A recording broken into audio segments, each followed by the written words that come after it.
Bem, hoje a gente começa com as aulas de trigonometria. Vou colocar aqui para vocês uma série de aulas relacionadas à trigonometria e a gente começa hoje com as razões trigonométricas no triângulo retângulo. A gente vai começar com um conhecimento básico sobre o tema e a gente vai incrementando isso ao longo das aulas. Bem, eu vou colocar aqui o link da aula sobre relações métricas no triângulo retângulo, caso você não tenha assistido ainda.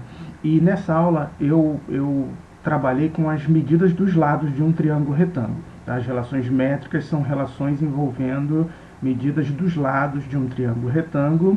Entre as relações que a gente mostrou, uma das mais importantes é o Teorema de Pitágoras.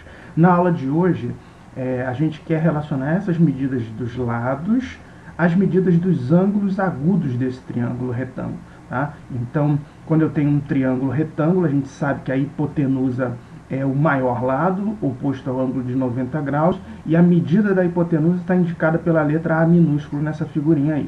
Tá bom? O ângulo alfa que está marcado nessa figura, ele é um dos ângulos agudos desse triângulo retângulo.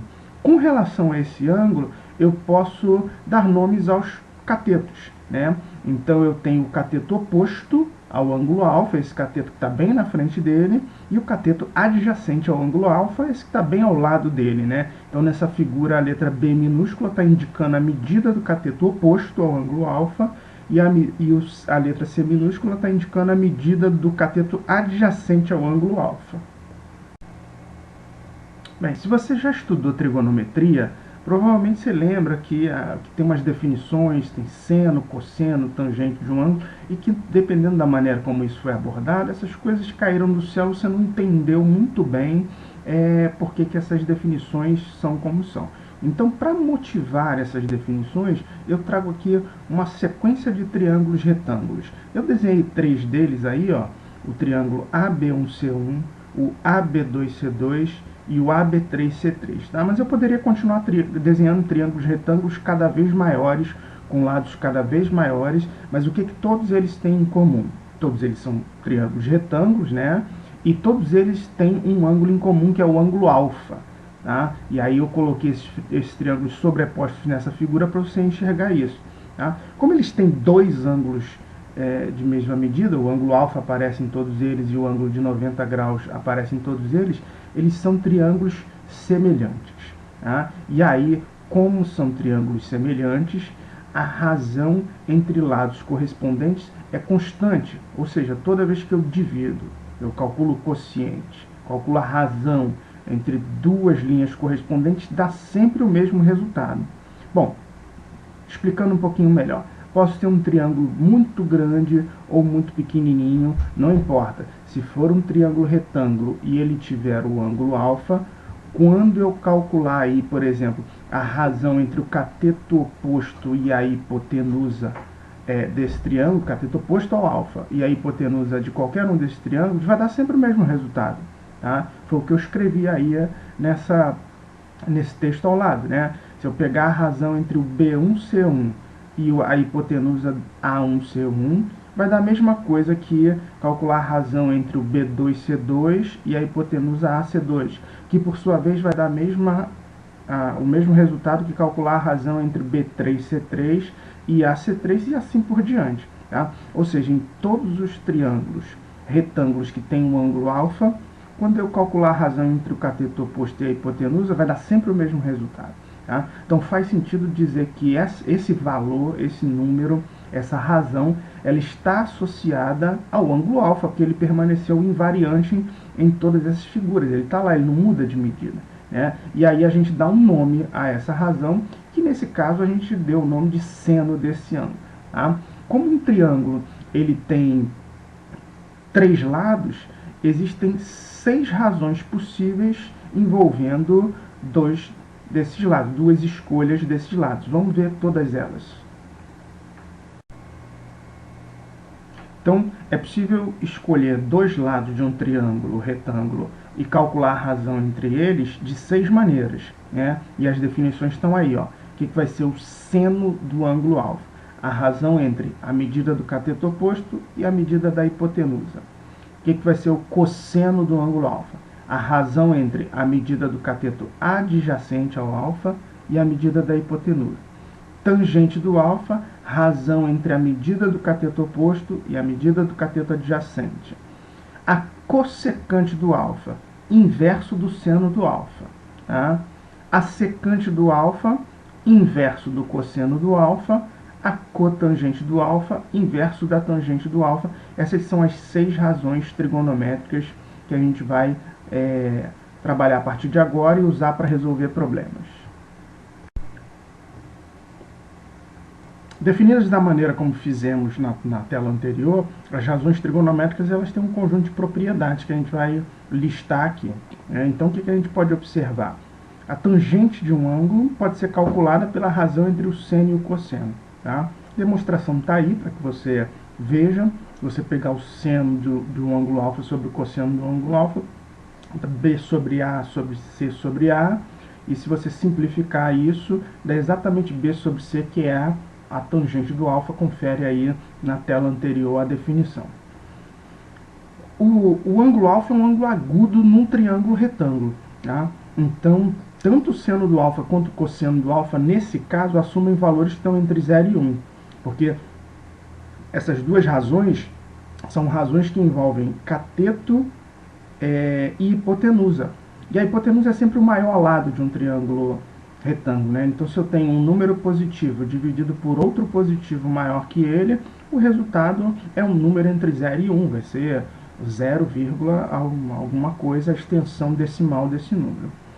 Outro fato importante, é uma identidade trigonométrica importante, é essa daí, ó. O seno ao quadrado de um ângulo alfa mais o cosseno ao quadrado de um ângulo alfa é igual a 1. Tá? Quando eu escrevo seno ao quadrado do alfa, o que eu estou indicando com isso? Eu estou pegando o seno do alfa e elevando o seno do alfa ao quadrado, tá bom? Não é o alfa que está elevado ao quadrado. Estou pegando o seno do alfa e elevando ele ao quadrado. Tá? A demonstração está aí embaixo para vocês. Ó. O seno quadrado do alfa mais o cosseno quadrado do alfa, eu estou lá. Estou pegando o seno do alfa, que é B sobre A, e elevando ao quadrado. Estou pegando o cosseno do alfa, que é C sobre A, e elevando ao quadrado também. E eu vou somar esses resultados. Tá? Então eu fico com B ao quadrado sobre A ao quadrado, mais C ao quadrado sobre A ao quadrado, somando frações com denominadores iguais. A gente repete esse denominador e soma os numeradores. Eu fico com B ao quadrado mais C ao quadrado sobre A ao quadrado. E pelo teorema de Pitágoras, a gente sabe que B ao quadrado mais C ao quadrado é o A ao quadrado. Soma dos quadrados das medidas dos catetos é o quadrado da medida da hipotenusa pelo teorema de Pitágoras. E aí no finalzinho lá, como eu tenho A ao quadrado sobre A ao quadrado, bom, dividindo dois números iguais, o resultado disso é 1. Essa identidade trigonométrica que a gente acabou de deduzir, seno ao quadrado do alfa mais cosseno ao quadrado do alfa igual a 1, ela dá origem a outras identidades trigonométricas que a gente pode usar para resolver problemas. Uma delas, por exemplo, é tangente ao quadrado do alfa mais 1 é secante ao quadrado do alfa. Essa pode ser obtida simplesmente pegando lá os membros da identidade, seno quadrado do alfa mais cosseno quadrado do alfa igual a 1, dividindo todos eles por cosseno ao quadrado do alfa. Isso dá origem a essa nova identidade trigonométrica. Essa é uma identidade que eu não me preocupo muito em memorizar, não. E toda vez que eu preciso dela, eu uso essa ideia aí, ó. Eu pego a identidade fundamental, seno ao quadrado do alfa mais cosseno ao quadrado do alfa igual a 1, divido tudo por cosseno ao quadrado do alfa e obtenho a expressão que eu preciso. Outra identidade que a gente deduz a partir da fundamental é essa daí, ó. 1 mais cotangente ao quadrado do alfa igual a cossecante quadrado do alfa. Como é que eu encontro essa identidade? Pegando a identidade fundamental, seno quadrado do alfa mais cosseno quadrado do alfa igual a 1, dividindo todos os termos por seno ao quadrado do alfa. Agora vamos olhar para os dois ângulos agudos do triângulo retângulo. Eu indiquei aí na figura pelas letrinhas gregas alfa e beta. Tá? Então tem ali ó, os dois ângulos agudos de um triângulo retângulo. Fato notável sobre eles é que eles são ângulos complementares. O que isso quer dizer? Que a soma desses dois ângulos é 90 graus. Né? O que você consegue observar aí? Ó? O cateto oposto ao alfa ele é o cateto adjacente ao beta nesse triângulo. E, por sua vez, o cateto adjacente ao alfa é o cateto oposto ao beta nesse triângulo. Dessa forma, a gente tem que, se alfa mais beta dá 90 graus, se eu tenho dois ângulos complementares, o seno do primeiro é o cosseno do segundo. O cosseno do primeiro é o seno do segundo. E a tangente do primeiro é a cotangente do segundo. Tá? E a demonstração segue aí abaixo. Ó. Se você calcular o seno do alfa, que é a razão entre o B e o A, bom, isso dá exatamente o cosseno do beta. Tá? Se você calcular o cosseno do alfa, que nessa figura aí é o C sobre A, isso é exatamente o seno do beta. E se você calcular a tangente do alfa, que é B sobre C, isso dá exatamente a cotangente do beta.